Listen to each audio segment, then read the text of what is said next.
होता है.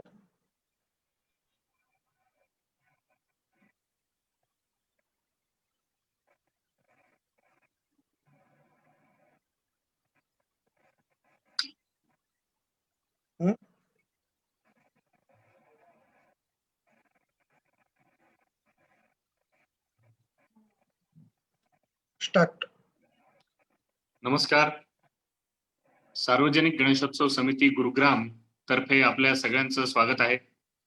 आजच्या सांस्कृतिक कार्यक्रमामध्ये आपण व्याख्यान घेऊन आलोय आणि आपले व्याख्याता आहेत डॉक्टर सच्चिदानंद शेवडे. नमस्कार शेवडे गुरुजी. नमस्कार. आज आपण नरकेसरी टिळक हा विषय व्याख्यानासाठी घेतला आहे. दैन्य परपैशून्य जन्या रासिता चैतन्य तू, वाघिणीचे स्तन्य प्याला लोकमान्य धन्य तू, अशा काव्यपंक्ती मी माझ्या वडिलांकडून ऐकत आलोय. आणि यावर्षी लोकमान्य हा विषय व्याख्यानासाठी घेण्याचं अजून एक महत्वाचं कारण म्हणजे हे 2020 लोकमान्य टिळकांचं स्मृती शताब्दी वर्ष आहे आणि लोकमान्यांनी शिवजयंती आणि गणेशोत्सव सार्वजनिकरित्या सुरू केले हे आपल्या सगळ्यांना ठाऊक आहे. म्हणून आपण हा विषय आज व्याख्यानासाठी घेतला. तत्पूर्वी आजचे आपले व्याख्याता डॉक्टर सच्चिदानंद शेवडे यांचा मी अल्प परिचय करून देतो. आपण मराठीतील ख्यातप्राप्त लेखक आहात, प्रवचनकार आहात, व्याख्याता आहात. देश विदेशात आपण आतापर्यंत 4500 कार्यक्रम केलेत आणि साधारणतः 45 पुस्तकं आपण स्वतः लिहिलेली आहेत. कादंबरी, ललित चरित्र, बालसाहित्य, कुमार साहित्य, धार्मिक आणि इतिहास या वेगवेगळ्या साहित्य विधा आपण हाताळलेले आहेत. आणि तुमच्या लेखनाचं वैशिष्ट्य जे मला काही पुस्तकं वाचून जाणवलं ते असं की तुम्ही काश्मीरमध्ये राहून काश्मीरनामा लिहिलाय किंवा श्रीलंकेत राहून शोध श्रीलंकेचा हे पुस्तक लिहिलं. ही 2 पुस्तकं जी माझ्या वाचनात आली ती तरी कमीत कमी मला असं वाटतं की मराठीतला आजचा एक संशोधित असा दस्तावेज आहे आणि या विषयावरची दुसरी पुस्तकं मराठी साहित्यात तरी आताशा लिहिलेली अशी उपलब्ध नाहीयेत. दुसरं असं की एक अनोखा प्रयोग तुम्ही केलेला आहे. म्हणजे जहाजातून, विमानातून किंवा बसमधून भाषण देण्याचा एक अनोखा असा प्रयोग तुम्ही यशस्वीरित्या केलेला आहे. आणि याशिवाय दरवर्षी आपण सेल्युलर जेल अंदमान इथे जाऊन सावरकरांविषयी व्याख्यान देता. आपण माउंट टिटलिस या पर्वत श्रेणींवर तिथल्या शिखरावर जाऊन शिवराय हा विषय लोकांना सांगितला स्वित्झर्लंडमध्ये. व्हेनिस इटली मध्ये सान मार्को स्क्वेअर त्या ठिकाणी तुम्ही विवेकानंद लोकांना सांगितलेत. आणि या अर्थानं म्हणजे एक थोडा वेगळ्या अंगानं जर विचार केला तर आपण फिरस्तू असे व्याख्याता आहात किंवा लेखक आहात असं म्हणायला हरकत नाही. बऱ्याच टीव्ही चॅनल्सवर आजकाल आम्ही आपल्याला पाहतो. भारतीय संस्कृती आणि संस्कृतीची मूल्य लोकांना नीटसपणे कळावीत यासाठी त्याचा उलगडा आपण सारखा करत असता. आणि आज आम्ही सगळेजण उत्सुक आहोत की लोकमान्य टिळक हे आमचं आदरस्थान याविषयी आपण काय बोलणार आहात, कोणते विचार मांडणार आहात, कोणते परिचित आणि अपरिचित टिळक आम्हाला ऐकवणार आहात याविषयी आम्हाला खरंच उत्सुकता आहे. कार्यक्रमाची पुढची सूत्र मी तुमच्या स्वाधीन करतो. धन्यवाद. हे मातृभूमी तुझला मनवा हियेले, वक्तृत्व वाग विभवई तुझ अर्पियेले, तू तेची अर्पिली नवी कविता रसाला, लेखा प्रति विषय तूच अनन्य झाला, देव देश आणि धर्म यावर मनापासून प्रेम करणाऱ्या उपस्थित सज्जनांनो, खरं गुरुग्रामात हा उत्सव चाललाय तो सुद्धा लोकमान्यांचं हे स्मृती शताब्दीोत्तर वर्ष खरं म्हणजे चालू झालं बरं का. 1 ऑगस्टला त्यांचं स्मृती शताब्दी वर्ष संपलं आणि हे 101वं वर्ष सुरू झालं. तर मोठा विलक्षण योग आहे की हा त्यांचा स्मृती शताब्दी वर्ष आणि माझ्या सद्गुरूंचं परमपूज्य स्वामी वरदानंद भारतींचं हे जन्म शताब्दी वर्ष चालू आहे. लोकमान्यांवरती त्यांची कवनं आहेत, त्यांनी कीर्तन रचलेली आहेत. आणि असा एक मोठा वेगळा योग या निमित्ताने आला. सर्वप्रथम या गुरुग्राम सार्वजनिक गणेशोत्सव मंडळाच्या आयोजकांचे, मग मनोजजी आहेत अध्यक्ष, जीवनजी आहेत, संदीपजी आहेत वगैरे, सगळे मनोजजींचे जे सहकारी आहेत, या सगळ्यांचे आभार मानतो, सगळ्यांना धन्यवाद देतो. हो, आधी का देतोय? त्याचं कारण हे आहे की वक्ता काही वेळेला बोलता बोलता शेवटाकडे जातो आणि मग विषय असा कसा तरी चाललेला असतो की त्याच्यामध्ये तो तेच विसरतो महत्वाचं. तसं व्हायला नको. एवढ्या एका कारणाकरता सगळ्यात पहिल्यांदा हा रणनिर्देश व्यक्त करणं हे मला योग्य वाटलं. आज ज्या संकटातून आपण जातोय, कोरोना सारख्या या काळातून जातोय, या काळामध्ये स्पर्शास्पर्श विवेक टाळा वगैरे हे जे सगळं सांगितलं जातं, म्हणजे भारतीय संस्कृतीने या एका गोष्टीमुळे आपलं महत्व किती अधोरेखित केलं हेही आपल्याला कळतंय, की ज्याच्यामध्ये आता हात मिळवायचा नाही, गळा पडू भेटी घ्यायच्या नाहीत, नुसतं लांबून रामराम नमस्कार इतपतच करायचं, किती अंतर पाळायचं, हे जे सगळं आपल्याकडे पूर्वी सांगितलेलं आहे ना, तेच आता या निमित्ताने परत एकदा नव्या साच्यामध्ये पण आम्ही जे पाळायला सुरुवात केली तीच तर आपली पूर्वीची संस्कृती आहे. त्याच पद्धतीने आपण राहत होतो पूर्वी. पण आमचे काहीतरी पूर्वज जसं करायचे असं म्हटलं ना की ते आम्हाला तेवढंच पटत नाही. आता हे पटवून घ्यायला लागतंय या कोरोना काळामध्ये. त्यातही आणखीन गंमत म्हणजे लोकमान्यांच्या काळामध्ये जो गणेशोत्सव सुरू झाला, म्हणजे लोकमान्यांनी जो सार्वजनिक केला तो त्याच्यानंतर शिवजयंत्योत्सव वगैरे हे सगळे व्हायला सुरुवात झाली, त्या काळामध्ये एक राष्ट्र जागृती हा प्रधान हेतू तिथे होता. पुढच्या काळामध्ये तो एक समाज जागृती इथपर्यंत वळला. पण स्वातंत्र्य मिळाल्यापासून टप्प्याटप्प्याने जे आपण बघतोय ना, तो केवळ आणि केवळ मनोरंजन, दुसऱ्या भाषेत बोलायचं झालं तर धांगडधिंगा, याशिवाय आम्हाला या 10 दिवसातलं काय नेमकं अपेक्षित असतं आणि काय दिसतं हो मला सांगा. विचार केलात, एक गोष्ट लक्षात घ्या, विनोद किंवा तत्सम नाटक किंवा आणखीन काही संगीताचा कार्यक्रम, या सगळ्याला माझा विरोध अजिबात नाही, हे आधीच स्पष्ट करतो. पण या सगळ्याचं कार्य किती? तर जेवणाच्या ताटामध्ये चटणी कोशिंबीर जे वाढलेली असते ना, तेवढंच त्याचं कार्य असतं. आपण चटणी कोशिंबीरीला जर जिलबीसारखं पक्वान्न म्हणून जर भरपूर खायला घेतलं तर त्याचं काय होतं, अति तिथे माती होते, हे लक्षात घ्यायला नको का? पण हे सगळं आपण बघत नाही. आज या ना त्या रीतीने का होईना पण या कोरोना काळामध्ये एका प्रकाराने लोकमान्यांना अपेक्षित होता तशा पद्धतीचा काही भाग तरी गणेशोत्सवाचा दिसायला लागलाय. मग ते ऑनलाईनचे असे कार्यक्रम असू देत, या काळामध्ये ज्याला समाज प्रबोधन आपण म्हणतो अशा प्रकारचे प्रबोधनाचे, त्यांच्या काळामध्ये प्रवचन होती, व्याख्यान होती, मेळे असायचे, शाहिरी कार्यक्रम व्हायचे. आता ऑनलाईन जे कार्यक्रम होत आहेत ते साधारणपणे तशा प्रकारचे, म्हणजे एका प्रकाराने तोच एक काळ हा या कोरोनाच्या निमित्ताने आलाय का, असंही थोडंफार आपल्याला वाटतं. काल आपण सगळ्यांनी सावरकरांच्या वरचा काही भाग ऐकलाय कीर्तनामध्ये. ते सावरकर टिळकांच्या बद्दल असं म्हणायचे की आम्ही सशस्त्र क्रांतिकारक हे तलवारीची लखलखती पाती असलो तर त्या पात्याची मूठ म्हणजे लोकमान्य, हे लक्षात घ्या. म्हणजे सावरकरांच्या सारखा माणूस हा लोकमान्यांना किती मानत होता हे आपल्याला आपोआप कळतं. बरं, याचं मी मुद्दाम शीर्षक नरकेसरी दिलं एवढ्या कारणाकरता की केवळ केसरी म्हटल्यानंतर त्यांच्या पेपरची आठवण व्हावी या कारणाकरता नाही. केसरी या शब्दाचा अर्थ आहे सिंह. त्यामुळे नरांमध्ये असलेला असा हा सिंह किती किती प्रकारांनी टिळकांच्या काय काय डोक्यात राहायचं, मला खरंच आश्चर्य वाटतं. टिळक चरित्राकडे जेव्हा अर्थात आजच्या एका भाषणामध्ये किंवा एका व्याख्यानामध्ये टिळक हा विषय हा संपूर्णपणे सांगून होण्यासारखा नाहीच. त्यामुळे काही महत्वाचे भाग किंवा काही किस्से असे मुद्दाम मी सांगणार आहे. कारण हा विषय एवढा मोठा आहे की हा विषय सांगायला कमीत कमी 3 ते 5 दिवस हवं, नुसते चरित्रात्मक टिळक सांगायला, बरं का.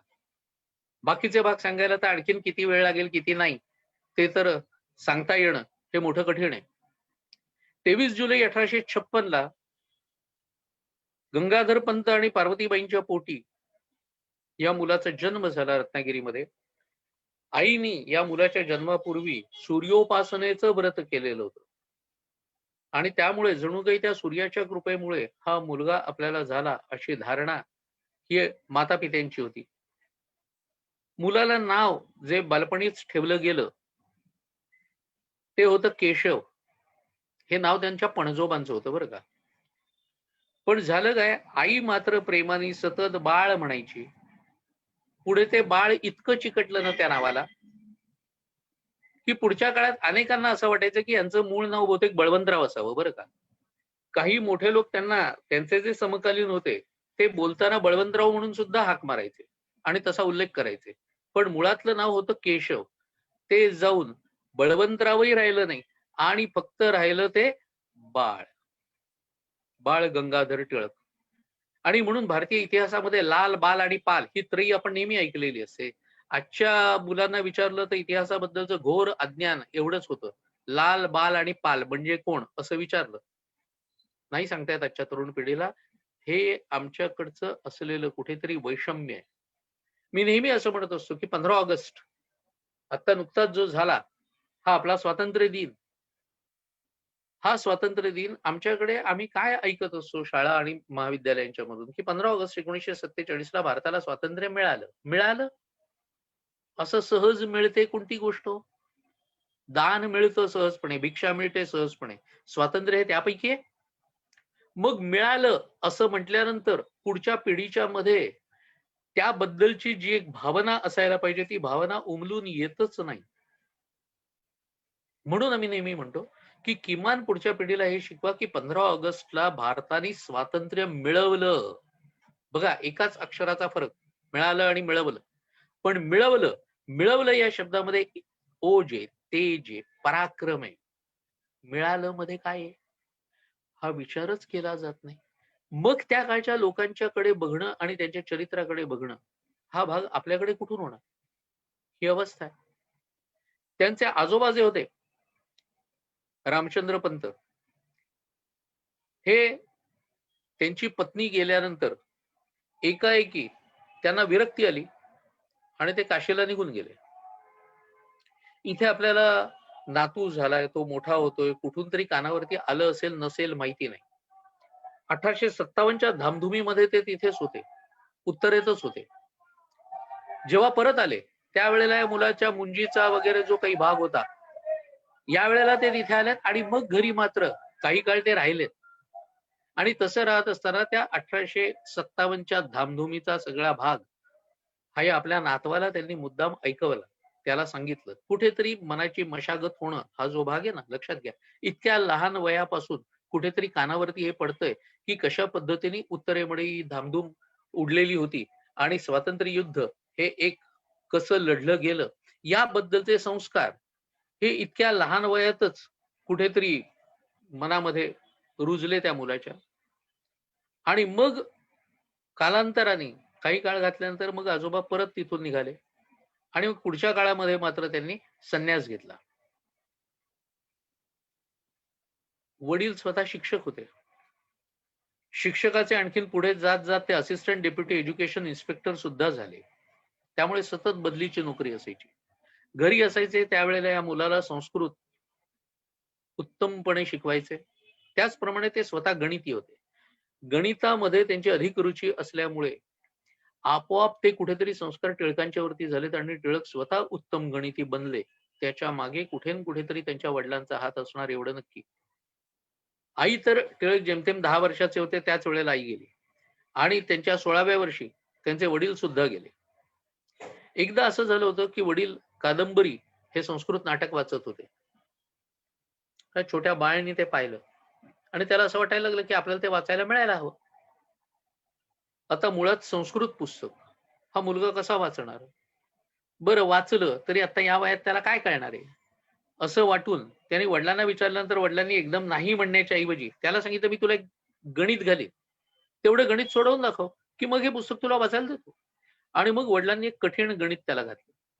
या मुलांनी 1.5 तास त्या गणितावरती घातले आणि शेवटी आपल्या वडिलांना सोडवून दाखवलं ते. वडील म्हणाले बरं ठीक आहे. आता त्यांनी त्यांचा शब्द राखला. पुस्तक वाचायला दिलं.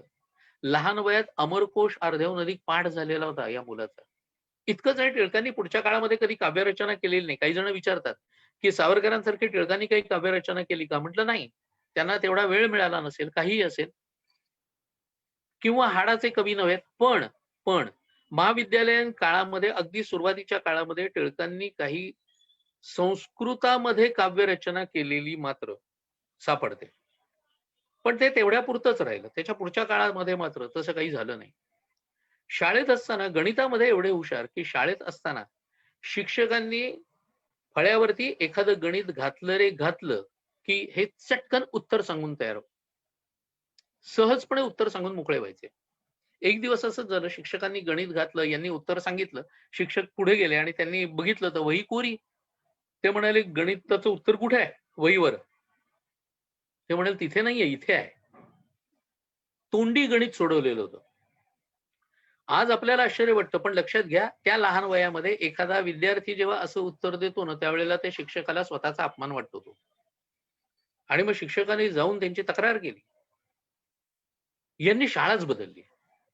बरं, वडील गेले 16व्या वर्षी. त्याच्यानंतर ते आले राहायला ते पुण्यामध्ये आपल्या काकांच्याकडे.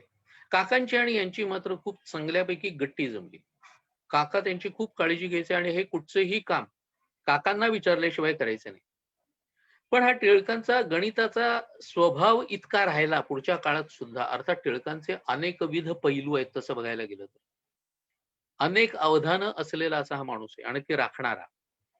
की पुढे एकदा असं झालं की कॉलेजमध्ये असताना, त्यांचा मुलगा कॉलेजमध्ये असताना, त्यांच्या मुलाला एक गणित रँगलर परांजपेंनी घातलं. म्हणजे सगळ्या मुलांना घातलं आणि त्यांना सांगितलं की हे उद्याला सोडवून आणा. मुलं आपली आली, घरी गेली. कोणाच्याही ते सुटेना. तसं टिळकांचा मुलगा सुद्धा टिळकांच्याकडे गेला आणि म्हणाला, दादा जरा एवढं गणित हवंय. टिळक म्हणाले, वही दे. त्यांनी वही दिल्याबरोबर टिळकांनी उत्तर लिहिलं आणि मुलाच्या हातात वही दिली. तो म्हणाला, दादा हे काय? उत्तरच लिहिलं. ह्याला पायऱ्या तर पाहिजेत ना सोडवायच्या गणिताला. बरं बरं म्हणाले, आण वही. आणि वही हातात घेतली आणि 5 पायऱ्यांमध्ये ते गणित सोडवून दाखवलं. पुढच्या दिवशी मुलगा गेला जेव्हा कॉलेजमध्ये, रँगलर परांजपेंनी मुलांना विचारलं. सगळी मुलं गप्प बसलेली. आणि मग परांजपेंनी 25 पायऱ्यांमध्ये ते गणित सोडवून दाखवलं. हा मुलगा म्हणाला, मी तर 5च पायऱ्यांमध्ये सोडवलंय. परांजपे म्हणाले, असं? आण तुझी वही. यांनी वही दाखवली. परांजपेंनी ती वही सगळी पाहिली, त्याच्या हातात दिली आणि म्हणाले, घरी जाऊन दादांना नमस्कार सांग. म्हणजे त्यांनी ओळखलं की गणित नेमकं कोणी सोडवलेलं आहे ते. त्यामुळे हे जे हे भाग आहेत ना, लहान लहान वाटतात बरं का आपल्याला, की लहानपणी मुलं सुद्धा घरी जेवायला बसली, टिळक नसले आणि बाहेरून आले, मुलं जेवायला बसलेत म्हटल्यानंतर ते आधी विचारायचे की हे जेवण कमावलेलं आहे की फुकटचं आहे? लक्षात घ्या, जेवण कमावलेलं आहे की फुकटचं आहे? मुलांनी जेव्हा विचारलं की जेवण कमवायचं हा काय प्रकार असतो? घरात आपल्या जेवण जे मिळतं त्याला काय आपण पैसे देतो का? किंवा आपण काय बाहेरून कमवून आणतो का? टिळक म्हणाले, तसं नाहीये. जर आपण शाळेत जातोय तर तिथे जाऊन आल्यानंतर ताबडतोबीने जो विषय शाळेत झालेला आहे त्या विषयाचा आपण अभ्यास नीट केलेला असेल आणि त्याच्यानंतर जेवायला बसलो तर ते जेवण हे कमावलेलं जेवण. अभ्यास वगैरे न करता तसंच येऊन पानावरती बसणं हे फुकटचं गिळणं आहे. इतके काटेकोर सुद्धा होते बरं का. पण ते सांगायची पद्धत मात्र जरा वेगळी अशी टिळक राखायचे. आणि मला असं वाटतं की हे जे भाग आहेत ना टिळकांचे, ते खूप महत्वाचे. छोट्या गोष्टी वाटतात पण छोट्या गोष्टींमध्ये अर्थ खूप मोठा असतो. तिकडे चुलत्यांकडेच टिळक ज्या वेळेला होते त्यावेळेला, अर्थात त्या काळच्या प्रथेप्रमाणे 15व्या वर्षी टिळकांचं लग्न झालं. बाळ घराण्यामधली तापी ही सत्यभामा बनून टिळकांच्या घरामध्ये आली. बाईंचं विशेष असं चरित्र किंवा भाग सत्यभामाबाईंचा दिसत नाही, पण टिळकांच्या आयुष्यातली किती महत्वाची अशी त्यांची स्त्री होती की टिळकांना ज्या वेळेला राजद्रोहाच्या आरोपाखाली शिक्षा झाली, खाडिलकरांनी एक आठवण लिहून ठेवली. त्यावेळेला खाडीलकर एकाला घेऊन रातोरात पुण्यात आले. खूप उशीर झालेला होता. त्यामुळे वाड्याजवळ गेले आणि मग लक्षात आलं की आपल्याला खूप उशीर झालाय. दारवानाने विचारली, आता याला सांगून काय उपयोगी आणि काय सांगायचं, अशी अवस्था खाडीलकरांची झाली. तोपर्यंत दार उघडलं गेलं. बाहेर काहीतरी आवाज ऐकून आणि सत्यभामाबाई बाहेर आल्या. तेव्हा यांनी खाली मान घालून, डोळ्यात पाणी होतच खाडीलकरांच्या, खाली मान घालून त्यांना सांगितलं. ते काही बोलले नाहीत, नुसते खाली मान घालून उभे राहिले. त्यावेळेला त्याच चटकन म्हणाल्या, काय झालं, यांना शिक्षा झाली असेल हेच सांगायला आलायत ना? अरे मग काहीतरी चोरी चपाटी किंवा छिनालगिरी करण्याबद्दल झालेली नाहीये. लोकांच्या साठीचं काम हे करतायत आणि ते सरकारला आवडत नाहीये, या करता त्यांना शिक्षा झाली. मग यात रडण्यासारखं काय आहे, कशाला उगाच रडताय, असं बाईंनी दटावलं. प्रेम पण विलक्षण आपल्याला दिसतं.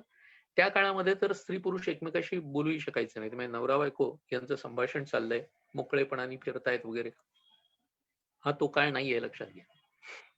टिळक पुढे ज्या वेळेला मंडालेला होते त्यावेळेला टिळक सुटून येण्यापूर्वीच त्यांच्या पत्नीचं निधन झालं. 1912 मध्ये सत्यभामाबाई गेल्या. टिळक 14 मध्ये सुटून ज्या वेळेला आले त्यावेळेला एक चित्रकार आला आणि त्या चित्रकाराने सत्यभामाबाईंचं चित्र काढलं होतं आणि ते टिळकांना त्यांनी दाखवलं. टिळकांनी त्या चित्राकडे पाहिलं आणि म्हणाले, नाही, हे एवढं नाही जमलेलं. त्यांचा भाचा बाजूला होता, दंडोपंत विद्वांस. त्यांनी टिळकांना चटकन म्हणाला की का हो दादा, चांगलं काढलंय की त्यांनी. तेव्हा त्यांनी त्याच्याकडे रोखून पाहिलं आणि त्याला विचारलं की मला ती जास्त माहिती होती की तुला. आणि एवढंच बोलले, ओठ घट्ट मिटले, डोळे मिटून घेतले, तरीही पाणी बाहेर यायचं राहिलं नाही. इतकं एकमेकांमध्ये जीवन हे मिसळून गेलेलं. सत्यभामाबाई आणि टिळक यांचा हा एक भाग हा सहजपणे आला ओघात म्हणून तुम्हाला सांगितलं.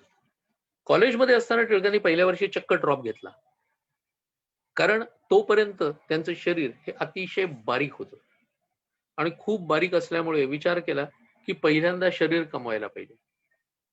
काय याकरता शैक्षणिक वर्ष घालवायचं काय कारण होतं असं ज्यांना म्हणायचं असेल त्यांनी म्हणा, पण शरीर माध्यम खलुधर्म साधनम हे लक्षात घेऊन 1 वर्षभर प्रचंड मेहनत केली आणि ती मेहनत करून आपलं शरीर व्यवस्थितपणे कमावलं. शालेय शिक्षणामध्ये ते यथातथा होते, पण BA मात्र फर्स्ट क्लास मध्ये पास झाले. कसं असतं माणसाचं नशीब, पण उत्तम गणिती होते, पण गणित हा विषय घेऊन MA ला बसले तर त्यात त्यांना अपयश आलंय. बिघडलं काही नाही, त्याच्या पुढे लॉ केलं आणि लॉ केल्यानंतर त्याच वेळेला वासुदेव बळवंतांची बरीच धामधूम चालू होती. वासुदेव बळवंतांच्याकडे असलेले अनेक जण त्यांचे सहकारी जे होते, महर्षी अण्णासाहेब पटवर्धन किंवा डेक्कन स्टार म्हणून गणले गेलेले भिकाजी पंत हर्डीकर वगैरे यासारखी मंडळी तिथे होती. त्याच्यामध्ये असलेला सगळ्यात तरुण मुलगा म्हणजे बाळ गंगाधर टिळक. पण गणिती डोकं. टिळकांनी त्यांच्याकडून नेमबाजीचं, घोडेस्वारीचं वगैरे शिक्षण घेतलं आणि मग टिळकांनी वासुदेव बळवंतांना एकदा विचारलं की हे जे सगळं करताय हा उठाव नेमका कधी करायचा, कोणत्या ठिकाणी करायचा, कसा कसा करायचा, याच्याबद्दल काही प्लान तयार आहे का, जर तसा असेल तर मग उपयोग जास्त, याच्याबद्दल तुमची नेमकी भूमिका काय आहे की हे सगळं कधी करायचं आणि कसं करायचं. वासुदेव बळवंत अरे म्हणाले, थांब म्हणाले, हे असं काही आता तयार नाहीये, पण हे आपण करणार आहोत, यात वाद नाही. नाही म्हणाले, जर पुढे काय करायचं हे तुमच्याकडे आधीच तयार नसेल तर मग मी राहू शकत नाही. म्हणून त्यांना नमस्कार केला आणि तिथून ते बाजूला झाले. त्यामुळे वासुदेव बळवंतांचे कदाचित शेवटचे असलेले शिष्य म्हणजे टिळक असू शकतील असं म्हणायला काही हरकत नाही. आणि मग हे सगळं करता करता एकीकडे प्लेग ज्या वेळेला आला, प्लेगच्याही आधी खरं म्हणजे महाराष्ट्रामध्ये नव्हे तर देशात म्हणायला पाहिजे, कारण 25 वर्षामध्ये 18 वेळा दुष्काळ पडलाय, थोडा थोडका नाही, 18 वेळा. आणि हा दुष्काळ पडून सुद्धा सरकारचं काहीही लक्ष नव्हतं, कारण मरत कोण होते, नेटिव्ह मरत होते. इंग्रजांची गोरी मुलं ही आरामात जगत होती. त्यांच्या त्यांच्या बंगल्यामध्ये सुखेनैव आयुष्य त्यांचं जात होतं. उत्तम उत्तम अन्न त्यांच्या ताटात पडत होतं. मग गुलाम लोक भुके मेले काय आणि जगले काय? ब्रिटिशांच्या लेखी त्याच्याबद्दल काही सोयरसूतक नव्हतं. 1876 मध्ये विजापूर आणि बागामध्ये पडलेला दुष्काळ बघण्याकरता वासुदेव बळवंत स्वतः साधू बैराग्याचं रूप घेऊन हिंडलेले आहेत सगळीकडे.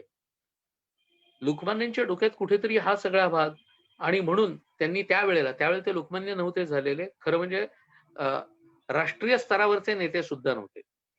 एक शिक्षण संस्थेमध्ये त्यांनी उडी घेतलेली होती.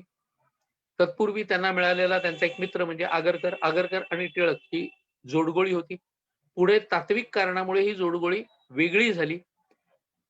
अर्थात परत म्हटलं की सुरुवातीला मी म्हटलं तसं की याच्याबद्दल बोलायचं झालं तर फक्त तेवढ्याच भागावरती एखाद्या व्याख्यान होईल. पण अगदी थोडक्यात सांगायचं झालं तर आगरकरांचं म्हणणं असं होतं की आधी समाज सुधारणा घडवावी आणि मग स्वातंत्र्य येईलच किंवा स्वातंत्र्य मिळवावं. टिळकांचं म्हणणं होतं तसं नाही, स्वातंत्र्य आधी मिळवायला, म्हणजे स्वराज्य. त्या काळामध्ये स्वराज्य हा शब्द होता, स्वातंत्र्य हा शब्द नव्हता. टिळकांनी सातत्याने वापरलेला शब्द स्वराज्य हाच आहे. स्वराज्य आधी मिळवूया, समाजामधल्या सुधारणा या आपल्याला नंतर सुद्धा करता येतील, हा त्यांच्यामधला वादाचा एक मुद्दा होता. त्यानंतर Deccan education society, new English school वगैरे हे सगळं चालू केलं. विष्णूशास्त्री चिपळूणकर, आगरकर, टिळक हे त्यातले प्रमुख होते. त्यांनी न्यू इंग्लिश स्कूल चालू केलं, ते राष्ट्रीय शिक्षण मुलांना मिळावं या कारणाकरता. पुढे त्यांच्यामध्ये सुद्धा तात्विक मतभेद झाले. टिळकांना त्याच्यामधून बाहेर पडावं लागलं. अशा वेळेला तसं बघायला गेलं तर कमाईचं काही साधन नाही, कारण सगळं काही हे केवळ आणि केवळ त्या एका संस्थेकरता अर्पण केलेलं, आपला वेळ आणि सगळाच भाग. तेव्हा असं असल्यामुळे टिळकांनी विचार केला की आता मग करायचं ते काय करायचं, म्हणून त्यांनी लॉचे क्लासेस घेणं चालू केलं. आणि गंमत म्हणजे त्यांच्या लॉच्या क्लासेसना मुंबई पासूनचे लोक यायचे शिकण्याकरता म्हणून. इतका टिळकांचा त्याच्यावरती अधिकार होता. हे एकीकडे चालू, दुसरीकडे केसरी हे वर्तमानपत्र चालू. केसरी मराठी वर्तमानपत्र, मराठा हे इंग्रजी वर्तमानपत्र. केसरी चालू केल्यानंतर केसरीतले सुरुवातीचे जे अग्रलेख दिसतात ना, ते त्या मनाने सौम्य भाषेतले दिसतात. आणि मग एकदा केसरीची घोडदौड चालू झाल्यानंतर जी तीव्र भाषा होत गेली, ती केसरीमध्ये बघण्यासारखी अशी ती तीव्र भाषा आहे. तशात या दुष्काळामुळे शेतकऱ्यांची बाजू घेऊन टिळक सरकारशी लढायला उद्युक्त झाले. आणि बघता बघता शेतकऱ्यांचा नेता, पहिले ते प्रसिद्ध झाले ते शेतकऱ्यांचा नेता म्हणून. याच काळामध्ये त्यांनी मद्यपान विरोधी आंदोलन सुद्धा हातात घेतलेलं होतं. या दोन्हीमुळे बघता बघता लोकमान्यांची प्रतिमा ही संपूर्ण देशभर अशी झाली. याच काळामध्ये टिळकांना या शेतकऱ्यांनीच दिलेलं उत्स्फूर्त जे विशेषण जोडलं जातं त्यांच्या नावाच्या पुढे, ते म्हणजे महाराज. मग टिळक महाराज की जय म्हणून घोषणा व्हायला लागल्या. हेच टिळक बंगाल, पंजाब प्रांतामध्ये वगैरे जेव्हा जायचे, त्यावेळेला तिथल्या लोकांनी तर त्यांना भगवान ही उपाधी दिली, टिळक भगवान की जय.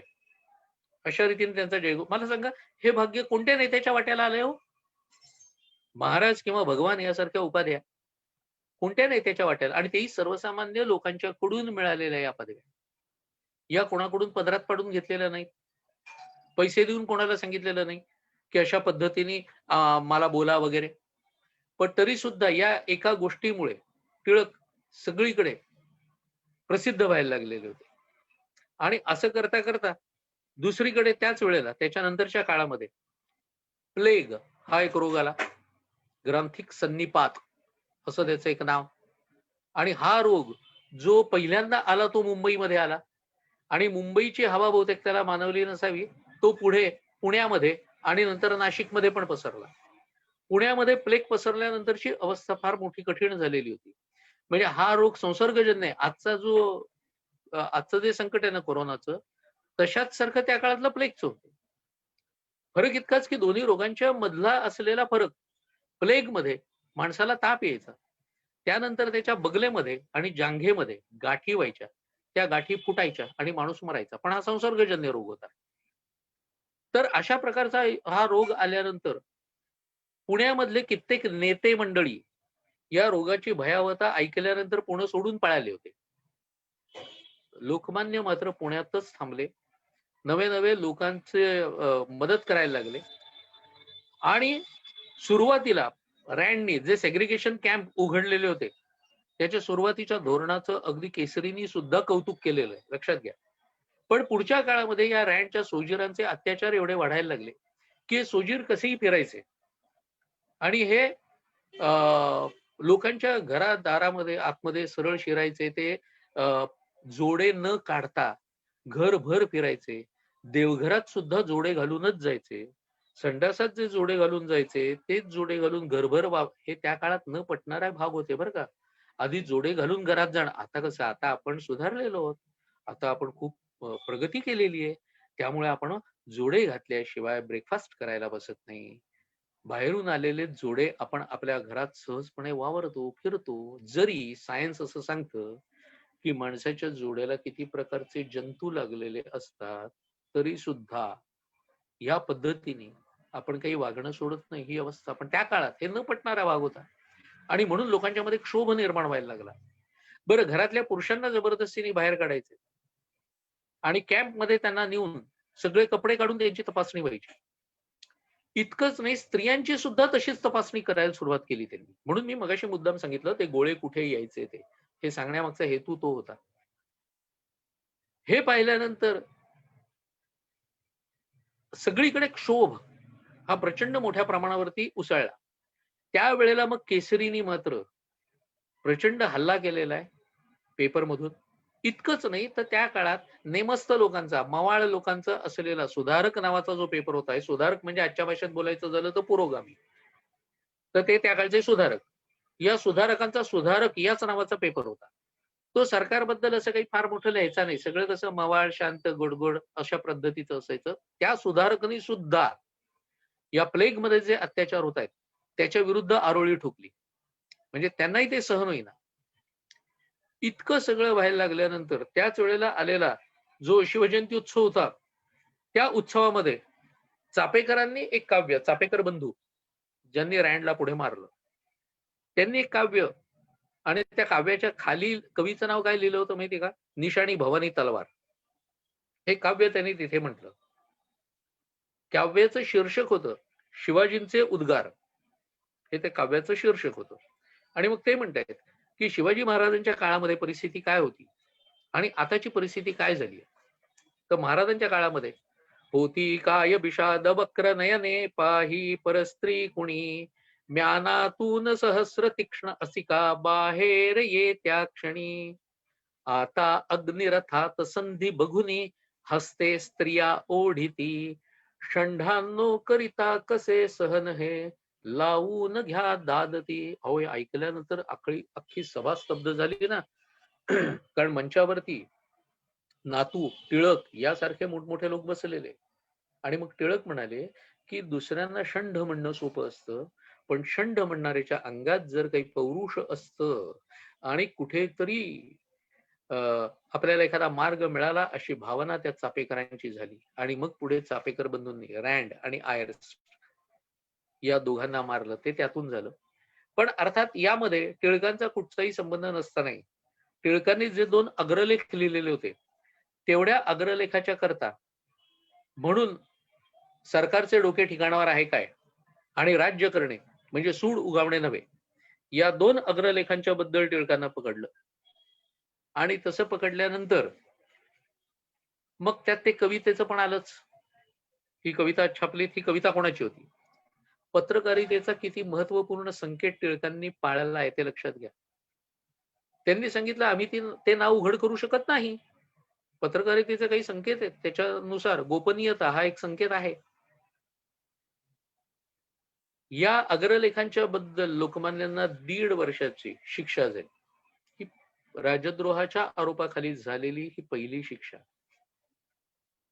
आणि या शिक्षेकरता टिळकांना तुरुंगात जावं लागलं.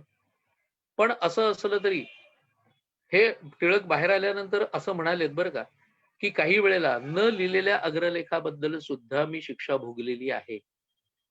म्हणजे संपादक म्हणून जी शिक्षा करायची ती त्यांनी भोगली आहे. संपादक म्हणून लिहिलेला अग्रलेख मागे घेण्याची चलाखी वगैरे त्या काळातल्या लोकांमध्ये नसावी, त्यामुळे तसे काही त्यांनी केलेलं दिसत नाही. होय, अग्रलेख मी लिहिलाय असं जरी तो दुसऱ्याने लिहिलेला असला तरी संपादक म्हणून जबाबदारी ही आपल्या स्वतःवरती घेतली आणि अशा पद्धतीने ठामपणाने ते तिथे राहिले. त्यावेळेला टिळकांनी ही शिक्षा अगदी काही न बोलता भोगली आणि मग मात्र राष्ट्रीय सभेमध्ये जेव्हा ते गेले त्यावेळेला राष्ट्रीय सभा त्यावेळेला स्थापन होऊन किती 15-16 वर्षात झालेली राष्ट्रीय सभा म्हणजे काय हेही आता लोकांना सांगावं लागतं. राष्ट्रीय सभा म्हणजे ज्याला आपण काँग्रेस म्हणतो, त्या काँग्रेसचं मराठीतलं असलेलं नाव म्हणजे राष्ट्रीय सभा. राष्ट्रीय सभेमध्ये जेव्हा टिळक शिरले त्यावेळेला टिळकांनी पहिल्यांदा इशारा दिला, कारण तोपर्यंत होते कोण तर मेहता, बॅनर्जी, गोखले यासारखे त्या मानाने मवाळ असलेले असे नेमस्त नेते होते. यातले कैक जण असे होते की ते पूर्वी ब्रिटिशांच्याकडे चाकरी वगैरे करायचे आणि या गोष्टीमुळे आता राष्ट्रीय सभेमध्ये आल्यानंतर सहसा सरकारच्या विरोधात जास्त काही बोलायचे नाही, सरकारच्या विरोधात कोणती भूमिका घ्यायची नाही, सगळं कसं गोडगोड असावं त्यांचा तो भाग. अर्थात राष्ट्रीय सभेची स्थापना पण त्याच करता आली होती. नाहीतर 1885 मध्ये एका गोऱ्या माणसाने स्थापना करण्याचं कारण काय होतं? ॲलन ह्यूमनी स्थापना केलेली काँग्रेसची. ती काँग्रेसची स्थापना काय, ॲलन ह्यूम कनवाळू होता, दयाळू होता, त्यामुळे त्याला वाटलं की अरे या काळ्या लोकांना काही कळत नाहीये आणि त्यांचं भलं मी चाहतोय आणि म्हणून मी ही राष्ट्रीय सभा स्थापन कर, असं सगळं होतं का? तसं काही नव्हतं. उलट 1857च्या स्वातंत्र्य समराच्या नंतर लोकांच्या मध्ये कुठे कुठेतरी कुठचा तरी क्षोभ माजून राहतोय, तो साचत राहतोय. त्या साचलेल्या गोष्टीला कुठेतरी बाहेर पडण्याकरता जागा द्यावी. म्हणजे आपला प्रेशर कुकर असतो की नाही, त्याला कसं बाजूला एक छोटासा वॉल्व असतो ज्याला म्हटलं जातं सेफ्टी वॉल्व. जर कुकरचं झाकण जाम झालं आणि तो फुटण्याचा वगैरे प्रसंग आला तर तसा अपघात होऊ नये याकरता तो सेफ्टी वॉल्व दिलेला असतो. तो उडतो खाटकन आणि आतमध्ये साचून राहिलेली वाफ बाहेर निघते. तशी ब्रिटिशांच्या विरोधातली असंतोषाची साचलेली वाफ बाहेर पडण्याकरता दिलेला सेफ्टी वॉल्व म्हणजे भारतीय राष्ट्रीय काँग्रेसची स्थापना. त्यामुळे ती स्थापना झाल्यानंतर 15-16 वर्ष कोणीही विरोधात भूमिका सरकारच्या कधीही घेतली नाही. ती पहिल्यांदा घेण्याचा मान जातो तो टिळकांच्याकडे. टिळकांनी ठणकावलं की आता अर्ज, विनंत्या, निषेध या सगळ्याचे दिवस संपले. आता जे हवं ते आम्ही मिळवू. आणि असं करून ते आतमध्ये शिरलेले. त्याच्या पुढच्या काळामध्ये 1905 मध्ये बंगालची फाळणी झाली. बंगालच्या फाळणीमध्ये लाल, बाल आणि पाल या तिघांनी माजवलेली जी धूम होती संपूर्ण देशभर अखंड जागृतीचं कार्य या तिघांनी केलं. लाला लजपतराय, बाळ गंगाधर टिळक आणि बिपिनचंद्र पाल हे तिघ जण लाल, बाल, पाल. उत्तर मिळण्यापूर्वी सांगून टाकलेलं बरं. कारण काय झालं, परवा 15 ऑगस्टला कोणत्या तरी एका वाहिनीवरून तो वाहिनीचा माणूस तो हातात दांडा घेऊन माईकचा फिरत होता आणि सो कॉल्ड हायफाय अशी एज्युकेटेड युथ, तरुण मुलं यांना पकडून त्यांनी विचारलं की आजच्या दिवसाला काय म्हणतात. काही सांगत होते हो, रिपब्लिक डे इथपासून काही. हे भारताचं भविष्य आहे, लक्षात ठेवा. तुम मुझे खून दो मैं तुम्हें आजादी दूंगा हे वाक्य कोणाचं असं विचारल्यानंतर एकाने उत्तर दिलं चंद्रशेखर बोस. म्हटलं हा कोण चंद्रशेखर बोस? आणि मग म्हणाला no I think Chandrashekhar Azad. हे वाक्य सुभाषचंद्र बोसांचं. असे कितीतरी प्रश्न वेगवेगळ्या ग्रुप्सना, वेगवेगळ्या मुलांना आणि मुलींना त्यांनी विचारले. दुर्दैवाने या आमच्या युवा पिढीला आपल्या देशाबद्दलचीच माहिती नाही, आमच्या इतिहासाबद्दलची माहिती नाही. कारण घेणं काय आहे, त्यामुळे आमचं काय बिघडणार आहे?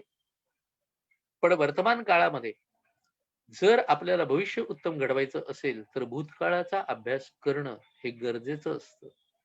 जर याचं भानच आम्हाला उरलं नाही आणि देश म्हणून किंवा स्वभाषेबद्दलचं स्वत्व, स्वाभिमान हे जर भाग उरले नाहीत, म्हणून लोकमान्यांची चतुसूत्री आहे ना, त्या चतुसूत्रीमध्ये स्वभाषेतलं शिक्षण, स्वदेशी आहेत, विलायतीवर बहिष्कार हा सुद्धा एक महत्वाचा भाग आहेच, पण स्वभाषेतलं शिक्षण आणि मुख्य म्हणजे आपला असलेला अभिमान, स्वत्वाभिमान. म्हणजे एक गोष्ट अशी सांगतात की 1908 मध्ये टिळक जेव्हा नाशिकला गेले होते त्यावेळेला तिथे त्यांनी राममूर्तीची एक सर्कस, त्या सर्कशीचा खेळ होता तिथे. लोकांच्या आग्रहामुळे टिळक तिथे गेले आणि मग मध्ये त्या राममूर्तींचा सत्कार करण्यात आला आणि त्यांच्याबद्दल बोलताना त्या बोलणाऱ्यांनी असं सांगितलं की हे आहेत इंडियन सँडो. त्यावेळेला सँडो नावाचा एक मल्ल होता बरं का. आणि मग टिळक बोलायला उभे राहिले. टिळक म्हणाले की यांच्याबद्दल बोलताना आपण इंडियन सँडो म्हणालो. का म्हणाले? का?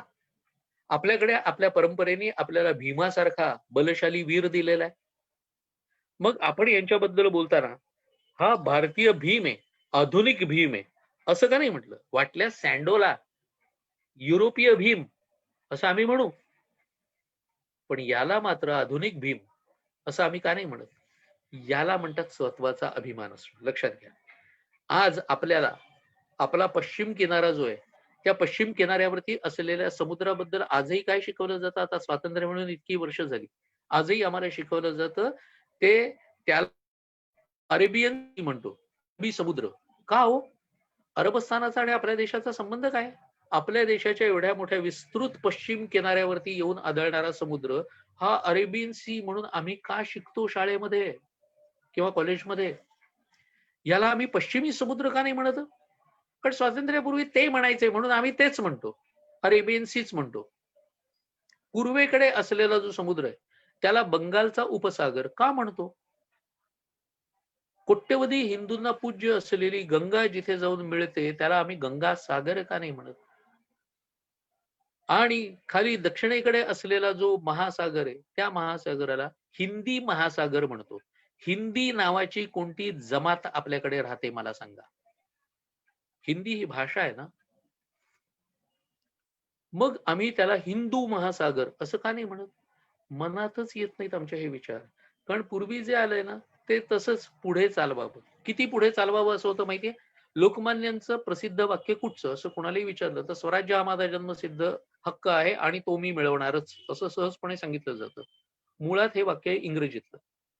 स्वराज्य is my birth right and I will have it, I shall have it. आता लक्षात घ्या, जो जन्मसिद्ध आहे, जन्मसिद्ध याचा अर्थ जन्माबरोबर आलेला. जन्माबरोबरच मला हात आलेले आहेत ना, मला पाय आलेले आहेत ना. मग ते जे बरोबर आलेलं आहे जन्माबरोबर ते मिळवायचं असतं का? नाही ना. मग त्याच्या करता काय मिळवायचंय? कारण माझा जन्मसिद्ध अधिकार आहेच. त्याकरता मला स्वराज्य मिळवायचंय आणि स्वराज्य हा शब्द मराठीमध्ये नपुंसकलिंगी आहे, ते स्वराज्य. म्हणून योग्य वाक्य असं होतं, स्वराज्य हा माझा जन्मसिद्ध हक्क आहे आणि ते मी मिळवणारच. पण आता असं आम्ही सांगायला गेलो तरी सुद्धा पहिल्यांदा ज्यांनी कोणी त्याचं भाषांतर केलं त्यांनी चुकीचं केलं. पुढच्या लोकांनी ते तसंच पुढे चालू ठेवलं. आणखी एक अशा अभिमानाची गोष्ट सांगतो. पातंजल योगसूत्रकार जे कृष्णाजी कोल्हटकर, कृष्णाजी केशव कोल्हटकर, त्यांनी लिहून ठेवलेली हकीकत आहे की मुंबईच्या विधिमंडळामध्ये जेव्हा टिळक निवडून गेले त्यावेळेला कोल्हटकराच्या काकांनी सहज त्यांना विचारलं. म्हणाले, बळवंतराव आता तुम्ही नामदार झालात, अजूनही विधिमंडळामध्ये गव्हर्नरच्या दरबारात जाताना अंगरखा, पगडी, हे पुणेरी जोडे आणि धोतर वगैरे याच वेशात जाणार का? का सुटबूट घालणार? टिळकांनी ताडकन सांगितलं की अहो आपल्या देशामध्ये इंग्रज हे बाहेरून आलेले आहेत, त्यामुळे त्यांच्यासारखा वेश आम्ही करण्याचं कारण काय? मी माझ्याच वेशात जाणार. टिळकांनी सूट वगैरे घातला नाही असं नाही बरं का, पण केव्हा घातलाय? इंग्लंडमध्ये जेव्हा ते गेले होते तेव्हा. त्यांच्याकडच्या हवामानानुसार ते कपडे घालतात. ते कपडे माझ्या इथल्या हवामानासाठी मी का घालावेत? हा जो टिळकांचा रोखठोक प्रश्न आहे. बघायला गेलं ना तर हा फार चिल्लर आहे, काहीतरी आहे असं वाटतं. छोट्या गोष्टीतून कुठेतरी आपला स्वाभिमान, भाषेचा सुद्धा अभिमान हा जपला जातो. आणखी एक गमतीदार किस्सा असा आहे की लाहोरमध्ये पंजाबी नावाचं एक वृत्तपत्र निघायचं आणि त्या वृत्तपत्राचे संपादक होते ते मराठी होते, के आठवले त्यांचं नाव. आणि आठवले ज्या वेळेला 1904-05 मध्ये रशिया आणि जपान यांचं युद्ध झालेलं होतं, त्या युद्धाबद्दल बोलायला, व्याख्यान देण्याकरता म्हणून ते पुण्यामध्ये आलेले होते आणि इंग्रजीमध्ये त्यांचं व्याख्यान होतं. ते त्यांचं व्याख्यान झालं आणि व्याख्यान झाल्यानंतर ते टिळकांना भेटायला गेले. तेव्हा टिळकांनी सहजपणे त्यांना सांगितलं की हे जे आज व्याख्यान तुमचं झालं ना, याचा जरा गोषवारा केसरीसाठी लिहून दिलात तर आम्हाला प्रकाशित करता येईल. आठवले म्हणाले की हे कठीण आहे म्हणाले, कारण काय आहे? मी व्याख्यान इंग्रजीत दिलं. ते एक वेळ मराठासाठी म्हणाले मी इंग्रजीमध्ये लिहून देतो, पण मराठीमध्ये लिहिणं म्हणाले कठीण आहे मला. तेव्हा टिळकांनी त्यांची खरडपट्टी काढली. टिळक म्हणतात, परक्या भाषेचा आधार घेणं तुम्हाला सोपं वाटतं, पण स्वभाषेमध्ये तुम्हाला लिहिताही येत नाही, याच्याबद्दल काही वाटायला नको का? आणि मग आठवले खजील झाले. आठवल्यांनी शेवटी दुसऱ्या कोणाची तरी मदत घेतली आणि मग ते वृत्त हे त्यांनी लोकमान्यांच्याकडे पाठवलं. आज आपल्यासारखे अनेक मराठी लोक या हिंदी प्रदेशामध्ये राहतात, पण मला माहिती आहे आपल्यापैकी अनेक लोक आपली मातृभाषा विसरलेले नाहीत. आपली मातृभाषा उत्तम बोलणारे आणि लिहिणारे लोक सुद्धा मी पाहिलेत, कारण माझे अनेक स्नेही हे मध्य प्रदेशात राहतात, काही जण उत्तर प्रदेशात राहतात, दिल्लीमध्ये राहणारे आहेत. हे सगळे लोक अतिशय सुंदर मराठी बोलतात, लिहितात. मी फक्त त्यांना एकच गोष्ट सांगत असतो, ती या निमित्ताने इथेही व्यक्त करून ठेवतो, की तुम्ही तुमच्या पुरतच हे ठेवू नका, पुढच्या पिढीला पण द्या. किमान घरात पाऊल टाकल्यानंतर आपल्या मुलांनी आपल्याशी मातृभाषेमध्ये बोलावं, एवढं तर आपण करू शकतो. तेवढंच करा. मला मान्यच आहे की मुलं आईबापांपेक्षा किंवा अन्य वेळेपेक्षा जास्त वेळ बाहेर असतात. बाहेर असल्यामुळे त्या भाषेचा जास्त प्रभाव पडणार, यात वाद नाही. पण असं असलं तरी सुद्धा आपली भाषा अजिबात जाता कामा नये. एवढ्या एका कारणाकरता आपण एवढं तर करू शकतो की आपल्या मुलांशी आपण आपल्याच भाषेमध्ये बोलायचं, तर भाषा टिकून राहणार आहे. अन्यथा भाषा टिकून राहणं हा प्रकार खूप मोठा कठीण होईल, हे लक्षात ठेवा. जर ते लक्षात ठेवलं नाही आम्ही आणि जाऊ दे मला काय त्याचं, अशी जर अवस्था असेल तर मात्र कठीण होईल. 1905 मध्ये ही बंगालची जी फाळणी झाली, त्यावेळेला लोकमान्यांच्या मुळे, अर्थात लोकमान्यांचे जवळचे स्नेही होते देऊसकर म्हणून. या देऊसकरांच्यामुळे, देऊसकर बंगालमध्येच राहत होते. इतकंच नाही, बंगाली भाषेत ते लिहायचे. देशेर कथा नावाचं त्यांचं एक पुस्तक सुद्धा आलं होतं. त्याच्यावर पुढच्या काळामध्ये बंदी सुद्धा आली. या देऊसकरांच्यामुळे टिळक अनेक वेळा बंगालमध्ये गेलेत. बंगालमध्ये टिळकांना प्रचंड मान होता. त्यांना बरदा म्हणायचे, म्हणजे मोठा भाऊ, आणि अरविंदांना, अरविंद घोषांना छोटदा म्हणायचे, म्हणजे धाकटा भाऊ. तेव्हा इतका टिळकांचा मान होता. रवींद्रनाथ टागोरांनी टिळकांच्याच आग्रहामुळे 144 ओळींची शिवरायांवरती एक कविता लिहिली. ती कविता तिथे म्हटली जायची. तेव्हा इतकं सगळं, आणि शिवजयंती उत्सव तिथे साजरा व्हायचा, हे आणखीन महत्वाचं नाही का? 1905 मध्ये जेव्हा बंगालची फाळणी ही लॉर्ड कर्झननी केली, त्यावेळेला बंगाली लोकांच्या मध्ये प्रचंड आक्रोश उमटला. या लोकांनी लोकमान्यांची त्रिसूत्री तर घेतली चतुसूत्रीपैकी, कारण चतुसूत्रीतलं चौथं सूत्र होतं संपूर्ण स्वराज्य. ते काही समोर दिसत नव्हतं. उरलेली जी 3 होती ती मात्र त्यांनी उचलली, आणि त्याच्यामुळे ब्रिटनच्या व्यापारावरती मोठा परिणाम झाला. आणि या परिणामाच्या मुळे अखेरीस ब्रिटनला बॅकफूटवर जावं लागलं. 1905 मध्ये केलेली फाळणी 1912 मध्ये मागे घ्यावी लागली. त्या फाळणीच्या काळामध्येच मिळालेला एक मंत्र होता लोकांना मिळालेला, तो मंत्र म्हणजे वंदे मातरम. 1908 मध्ये, या फाळणीच्या काळामध्येच 1908 मध्ये खुदिराम बोसने जो बॉम्बस्फोट केला, आणि त्या काळामध्ये टिळकांनी लिहिलेले जे अग्रलेख होते, ते अग्रलेख यांची कुठेतरी सांगड घालून लोकमान्यांना काही करून अडकवायचं म्हणून त्यांना अटक करण्यात आली. त्याच्या आधी 1907 मध्ये सुरतेची काँग्रेस झाली होती. ही सुरतेची काँग्रेस उधळून टाकण्यात आलेली होती. त्या उधळण्याचा सगळा आरोप हा केवळ लोकमान्यांवर लावला जातो, पण ती उधळली गेली. त्याच्या पूर्वी काय घडलं होतं, नंतर काय घडलं होतं, हे कोणीही सांगत नाही बरं का. इतिहास लिहिताना काही वेळेला कसा चावटपणा केला जातो, त्यातला तो एक उत्तम नमुना आहे की त्याच्या आदल्या वर्षीची जी काँग्रेस भरलेली होती कोलकात्यामध्ये, तिथे दादाबाई नौरोजींना अध्यक्ष हे मवाळ लोकांनी मुद्दाम केलेलं होतं, टिळकांच्या सगळ्या राजकारणाला शह मिळावा या कारणाकरता. आणि तसं असताना सुद्धा तिथे येऊन या फाळणीच्या विरोधातलं मत व्यक्त केलं, स्वराज्याबद्दल ते बोलले, आणि यांनी जो काही बार भरलेला होता त्या सगळ्यामधली हवाच काढून घेतली. आता 1907 मध्ये जी सुरतेची काँग्रेस होती त्यामध्ये टिळकांचं आणि टिळक पक्षीयांचं म्हणजे जहाल मतवाद्यांचं यांचं म्हणणं फक्त एवढंच होतं की त्यावेळेला जे ठराव केलेले ते ठराव आता या अधिवेशनामध्ये सुद्धा कायम राहायला हवेत. आणि याला विरोध मवाळांचा होता. लोकमान्यांना तिथे विचारलं तेव्हा लोकमान्यांनी हेच सांगितलं होतं की मी इथे तोडायला आलेलो नाही, मी जोडायला आलेलो आहे, असं वारंवार सांगितलंय. त्यांनी अनेक नेत्यांच्या भेटीगाठी घेण्याचा प्रयत्न केलेला होता. कित्येकांनी येतो असं सांगून आलेही नाहीत. हा सगळा भाग खूप तसं बघायला गेलं तर विस्तृत आहे, तेव्हा तो अख्खा सांगता येत नाही. त्यामुळे मवाळ गट हा टिळकांच्या विरोधात गेलेला. पण विरोधात म्हणजे इतका विरोधात जावं का? का त्यावेळेला मवाळ कसे ब्रिटिशांचं मन राखून राखून देशकार्य करणारे अशा पद्धतीचे दिसतात आपल्याला. अशा वेळेला लोकमान्य ही अडचण ठरते पाहिल्यानंतर सरकारचा घाला लोकमान्यांवरती बसल्याबरोबर खरं म्हणजे सगळ्यांनी त्या विरुद्ध उठून उभं राहायला पाहिजे होतं. तसं काहीही घडलेलं दिसत नाही दुर्दैव. सरकारला तर मवाळांना पुढे जाणं हे सरकारच्या फायद्याचं होतं. त्यामुळे टिळकांसारख्या माणसाला पकडलं आणि त्याच्यावरती राजद्रोहाचा आरोप लावण्यात आला. टिळकांनी लिहिलेले जे अग्रलेख होते त्या अग्रलेखाची भाषांतर मुद्दाम जाणीवपूर्वक विकृत करण्यात आली. आणि त्यावेळेला टिळकांनी दिलेलं जे 23 तासाचं भाषण आहे, ही मॅरेथॉन भाषण आहे. त्यावेळेला टिळकांना जिथे तुरुंगामध्ये ठेवलेलं होतं ना, टिळकांनी आपल्याला हवी ती पुस्तकं मागवलेली होती. कारण केस चालू होती, अटक झालेली होती, पण जामीन नाकारलेला होता.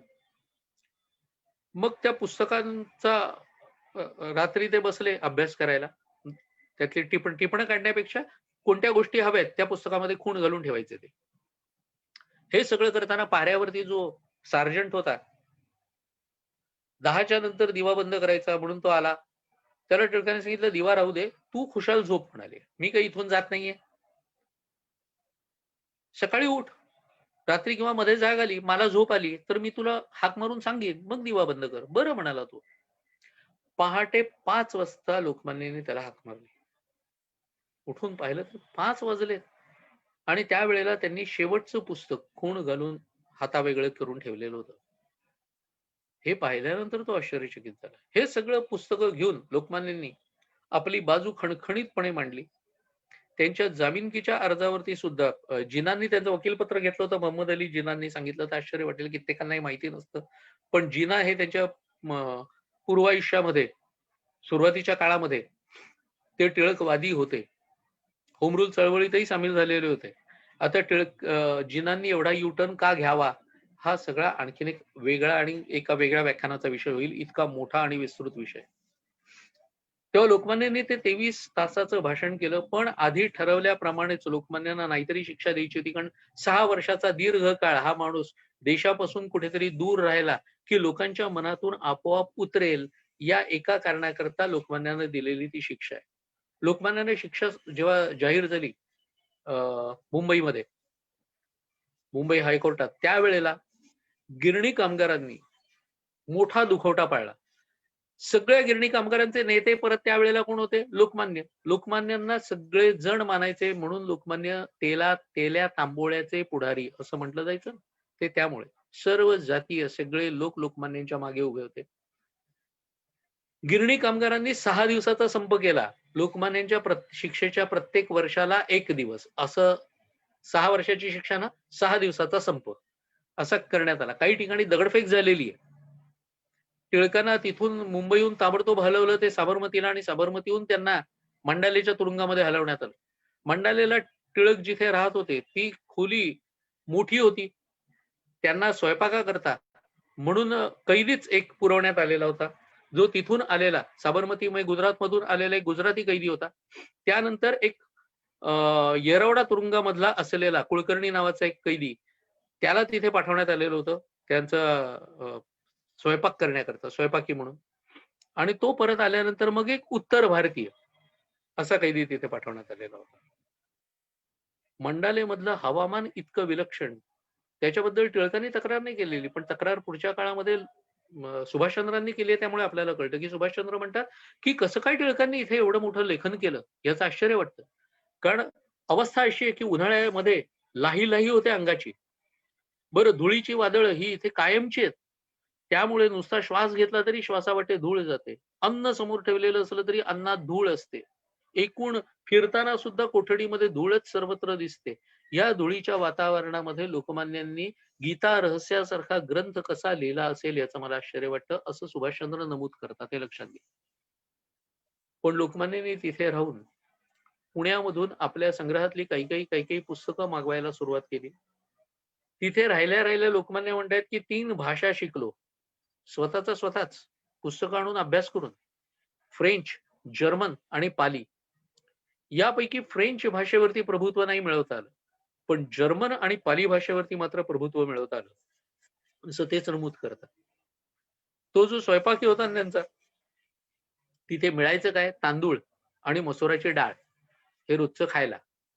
लोकमान्यांना मधुमेह त्यांना होता, त्यामुळे त्यांना अल्प प्रमाणात दूध हे मिळायला लागलेलं होतं.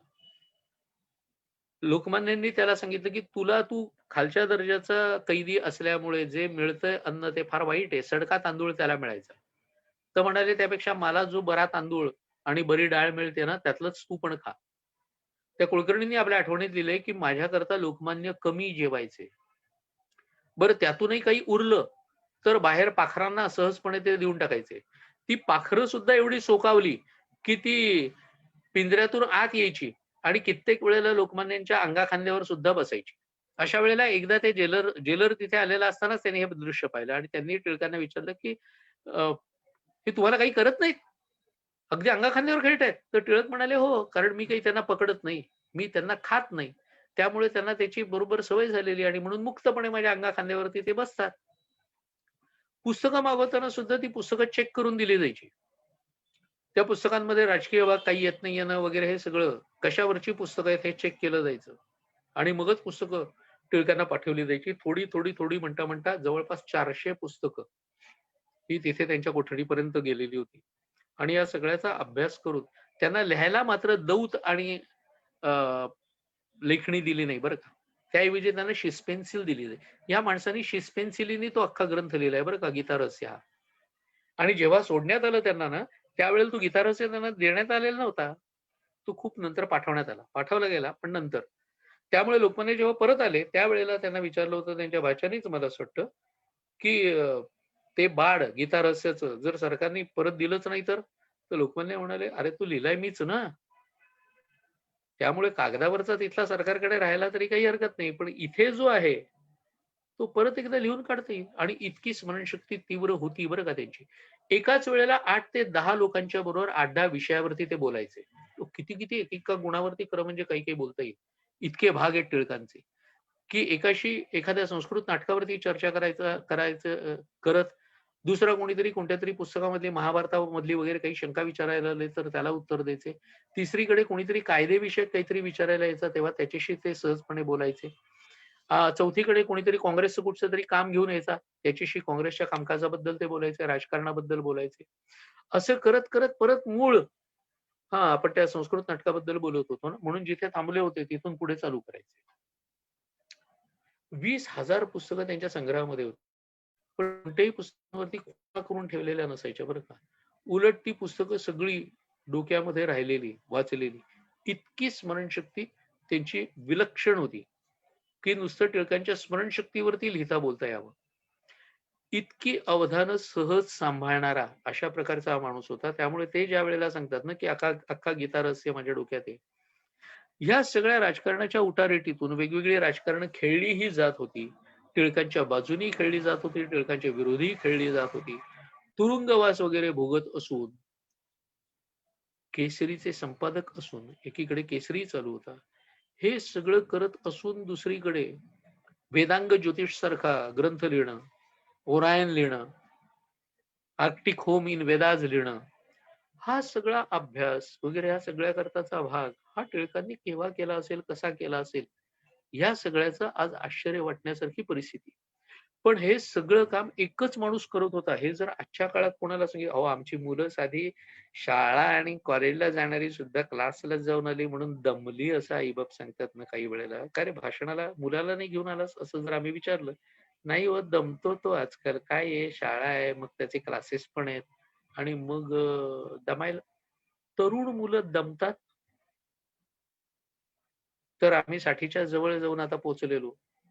आम्ही तर किती दमून राहायला पाहिजे, पण ही आजची अवस्था आहे. त्यामुळे या अशी माणसं होऊन गेली याचं आज आम्हाला आश्चर्य वाटतं. त्याचं कारण ते, हे जर आपण लक्षात घेतलं ना, तर ह्या माणसाने तिथेही कसा काळ काढला आणि मग आल्यानंतर टिळकांचे काही दात पडलेले होते. मंडालेने टिळकांचं बरंचसं आयुष्य, खरं म्हणजे 6 वर्षाची मंडालेची शिक्षा, पण तिने टिळकांचं 20 वर्षाचं आयुष्य कमी केलेलं असावं. इंग्लंड मधल्या ग्लोब नावाच्या वर्तमानपत्राने त्यांच्यावरती एक लेख लिहिला होता, जातीय द्वेष करणारा होता. त्याचीच री ओढणारा किंवा तोच लेख तसाच्या तसा पब्लिश केला आपल्याकडच्या टाइम्स ऑफ इंडिया. टिळकांनी ग्लोबला नोटीस पाठवली. नोटीस पाठवल्याबरोबर ग्लोबवाले लगेच माफी मागून मोकळे झाले. त्यांनी माफी मागितल्याबरोबर टाइम्सवालेही लगेच माफी मागून मोकळे. पण असं चिरोलनी केलं नाही.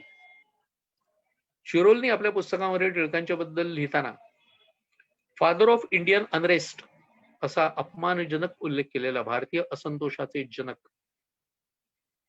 टिळकांच्यावरती अनेक आक्षेपार्ह भाग त्यांनी लिहिलेला होता, म्हणून टिळकांनी त्याच्यावरती खटला भरला. तो खटला चालणार होता लंडनला. दुर्दैवाने तो खटला टिळक हारले. पण गंमत बघा की त्यांनी जरी कुत्सितपणाने भारतीय असंतोषाचे जनक असं म्हटलेलं असलं ना, तरी ती पदवी आपल्याकडे आपोआप सन्मानदर्शकच झाली. लोकमान्य खरंच भारतीय असंतोषाचे जनक होते. त्यांच्या देशाच्या दृष्टीने, इंग्लंडच्या दृष्टीने, चिरोलच्या देशाच्या दृष्टीने तो गुन्हा असेल, पण भारतीयांच्या दृष्टीने टिळक जे काम करत होते ते काम कितीतरी मोठं होतं, हे भारतीय लोक ओळखत होते. आणि त्यामुळे पण अर्थात एक आहे, तिथेही असताना तो खटला जरी हरले तरी सुद्धा टिळक तिथे, ब्रिटिश काँग्रेस कमिटी होती ती फारसं काम करत नव्हती. भारतातले सगळे भाग हे त्यांनी तिथे काहीतरी तिथे लोकजागृती निर्माण करावी अशा हेतूने ती ब्रिटन मधली काँग्रेस कमिटी स्थापन करण्यात आलेली होती. त्याच्याकडच्या लोकांच्या घरी जाऊन जाऊन त्यांना सांगणं, त्यांना समजावणं, हे सगळं काम टिळकांनी याच्या नंतरच्या काळात केलंय. अनेक ठिकाणी व्याख्यानं दिलेली आहेत. बघा, एखादा केस हरला म्हटल्यानंतर एखाद्या माणसाचं मानसिक खच्चीकरण झालं असतं, असं न होता तिथल्या मजूर पक्षाच्या लोकांना आपल्या बाजूनी मोठ्या युक्तीने वळवून घेतले, मजूर पक्षाला देणगी सुद्धा दिलेली आहे टिळकांनी.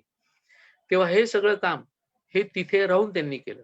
आणि अशी वेगवेगळी कामं करत असताना, बरं, विद्वत्तेबद्दल एक उदाहरण मगाशी आपल्याला दिलं, आणि अशाच प्रकारचं म्हणजे एक पांगारकरांनी लिहून ठेवलेली आठवण आहे की एक स्त्री टिळकांच्याकडे आली, काहीतरी कायदेविषयक तिच्याकडे काम होतं आणि सल्ला घेण्याकरता म्हणून ती आली होती.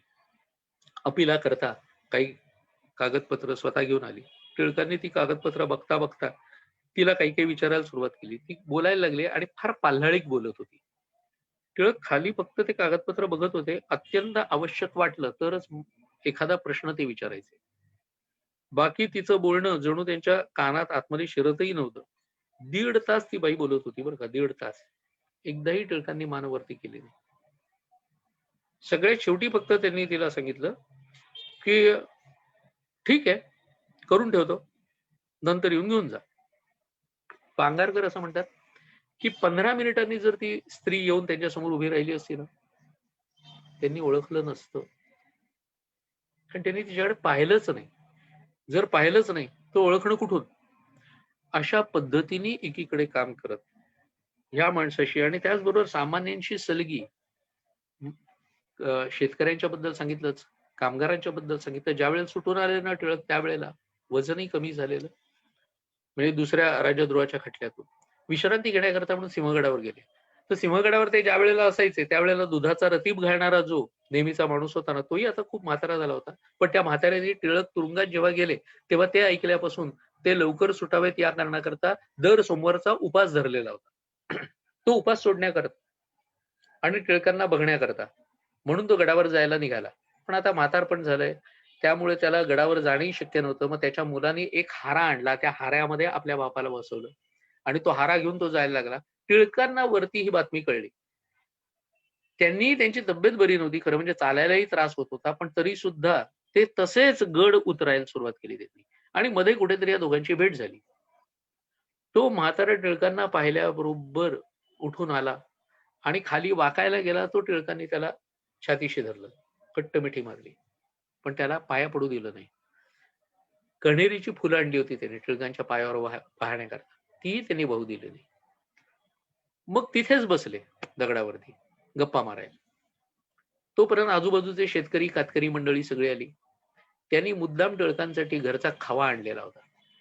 मग तो खवा खाता खाता टिळकांनी तो इतर लोकांना सुद्धा वाटला. आता इथे नाही बाबा, मला मधुमेह आहे त्यामुळे हा मावा मला चालणार नाही, खवा मला चालणार नाही असं टिळक म्हणू शकले असते, नाही केलंय. उलट त्या सगळ्यांच्या मध्ये ते गप्पा मारत बसले. आणि म्हणून सगळ्यांचे असे टिळक जे वाटायचे ना प्रत्येकाला, की हा नेता आपला, हा नेता आपला, हे माझ्या दृष्टीने सगळ्यात महत्वाचं टिळक चरित्रातलं आहे. बघा, बोलता बोलता खरं म्हणजे किती वेळ झाला ते सुद्धा कळलं नाही. आणि आत्ता एकदम लक्ष गेलं माझं, तेव्हा मला दिसते की मी जवळपास तास किंवा तासाच्या वरती बोलत असेल.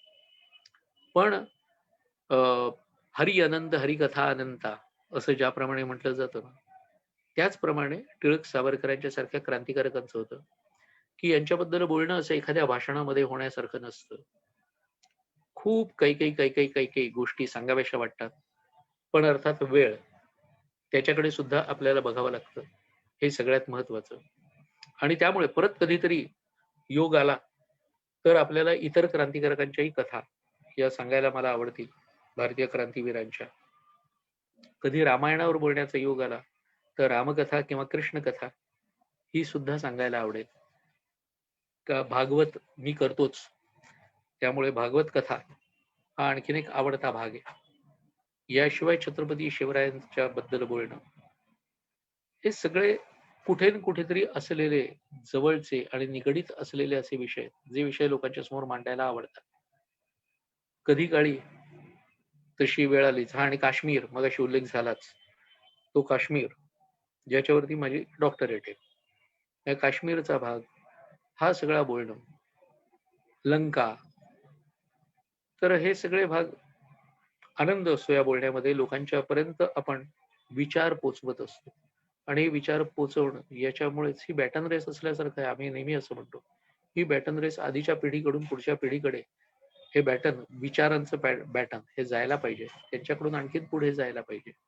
तशा पद्धतीने मी पुनश्च एकदा मनोजजी आणि त्यांचे सहकारी, शिवाय आपण सगळेजण जे बघताय, नुसते बघू नका, तर हे शेअर करा, आपापल्या टाइमलाईन वरती शेअर करा, अधिक लोकांना शेअर करायला सांगा, म्हणजे अधिकस्य अधिकम फलम. जितकं जास्तीत जास्त लोकांच्या पर्यंत जाईल तितक्या या नरकेसरीची खऱ्या अर्थाने लोकांना थोडीफार तरी का होईना पण एक झलक ओळखीची एवढी तरी होईल, आणि मग त्यांच्याबद्दल अधिक जाणून घेण्याकरता उत्सुकता ही सहज निर्माण होईल. केल्याने होत आहे रे, आधी केलेची पाहिजे. या पद्धतीने जर आपण केलं तर आपण आणखीन पुढच्या पिढ्यांच्या पर्यंत हा सगळा ठेवा पोहोचवू शकू. आणि मग हे स्वातंत्र्य मिळवण्याकरता किती जणांना कशा प्रकाराने झटावं लागलं, हाही सगळा भाग हा पुढच्या पिढीला कळेल. तुर्तास इतकंच बोलतो. पुनश्च एकदा आपल्या सगळ्यांना धन्यवाद, आणि माझ्या वाणीला इथेच विराम देतो. वंदे मातरम.